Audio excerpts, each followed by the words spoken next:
Codeine cough syrup घोटाला, इसकी शुरुआत बनारस से हुई दर्शकों। यहां 100 करोड़ नहीं, 1000 करोड़ का घोटाला है।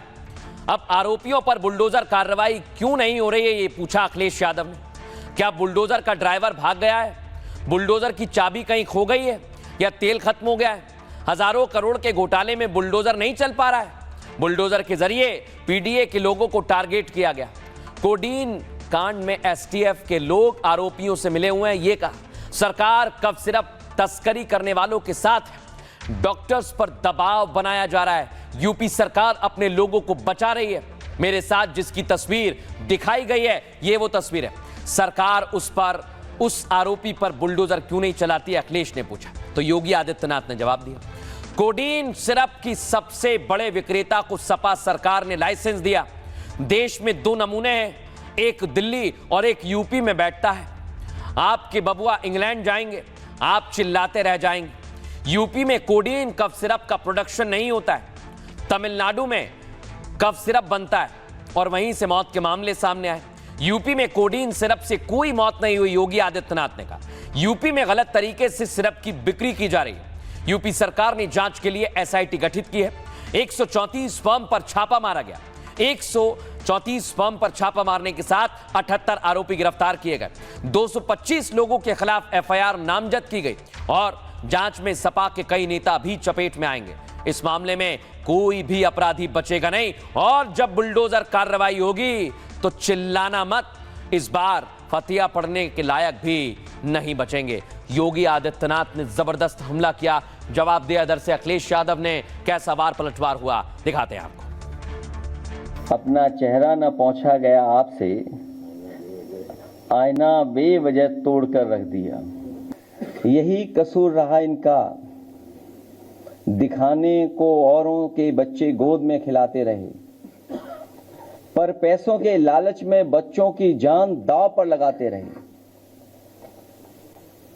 यही कसूर रहा इनका, ये अपनों को हर हाल में बचाते रहे, उनके गुनाह छिपाते रहे। जब खुलने लगा राज इनका तो औरों पर इल्जाम लगाते रहे। यही कसूर रहा इनका, पहनकर लिबास शराफत का लोगों के एतवार में सेंध लगाते रहे, गिराकर औरों के घर मकान दुकान अपना गोरख धंधा चलाते रहे। हमने पहले भी कहा 77 अभियुक्तों को हम अब तक गिरफ्तार कर चुके हैं, कोई भी बचने नहीं पाएगा। जो भी अपराधी होगा, ये तो मैं जानता हूं आपकी पीड़ा को,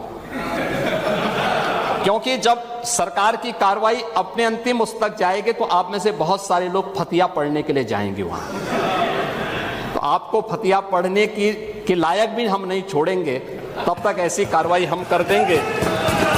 इसके लिए महोदय हम लोगों ने एक एसआईटी गठित की है पूरे प्रदेश भर में, और इसमें कार्रवाई हमारी निरंतर चल रही है, और जो भी इसमें दोषी होगा इसमें हमें इस कार्रवाई करने में कोई संकोच नहीं होगा। अब तक हमने कार्रवाई भी की है, और माफिया के खिलाफ कार्रवाई कैसे होती है, मुझे लगता है समाजवादी पार्टी से अच्छा कोई दूसरा उसका जो है जानकार नहीं होगा। समाजवादी पार्टी तो उसके बारे में बहुत अच्छी तरह पहले से परिचित है कि कैसे माफिया के खिलाफ कार्रवाई होनी चाहिए, और समाजवादी पार्टी की तड़पड़ाहट वह हम उसके माध्यम से समझ सकते हैं। और मैं इस सदन को इस बात के लिए आश्वस्त करता हूं कि इस मामले में जो भी अपराधी होगा, उस अपराधी के खिलाफ जितनी सख्त कार्रवाई होगी, उत्तर प्रदेश सरकार उतनी सख्त कार्रवाई करेगी। अब दर्शकों मैं आपको बताता हूं ये कौन है सिपाही जिसको योगी आदित्यनाथ ने सफाई कहा। ये उसका घर है दर्शकों, आप देखिए जरा। इसे लगातार एजेंसीज ढूंढ रही हैं, कार्रवाई कर रही हैं, और अब तो खबर यह है कि इस कोठी पर भी बुलडोजर चल सकता है। और दर्शकों इसी कोठी पर नहीं, और कई लोग हैं जो इसमें शामिल हैं। आइए आपको बताता हूं कौन कौन है। ये 3 और आरोपी आए। शुभम जायसवाल ये मुख्य आरोपी है, इसके साथ है अमित यादव ये भी है, और विभोर राणा। अब तीनों पर कार्रवाई होगी और बुलडोजर एक्शन होगा दर्शकों। और योगी आदित्यनाथ ने तो आज ऐलान कर दिया है कि जब बुलडोजर चलेगा तो रोना मत। आइए जरा आपको बताते हैं कैसी बुलडोजर कार्रवाई होगी। योगी ने जिस अंदाज में विधानसभा में सख्त बयान दिया है, कोडीन कफ सिरप के आरोपियों पर बुलडोजर एक्शन तय मानिए दर्शकों। शुभम जायसवाल सिरप कांड का सरगना माना जा रहा है। शुभम जायसवाल अभी फरार चल रहा है दर्शकों, फोटो दिखा रहा हूं मैं आपको उसका। शुभम के घर और संपत्ति पर बुलडोजर चल सकता है। बर्खास्त सिपाही आलोक सिंह के घर पर भी बुलडोजर एक्शन हो सकता है।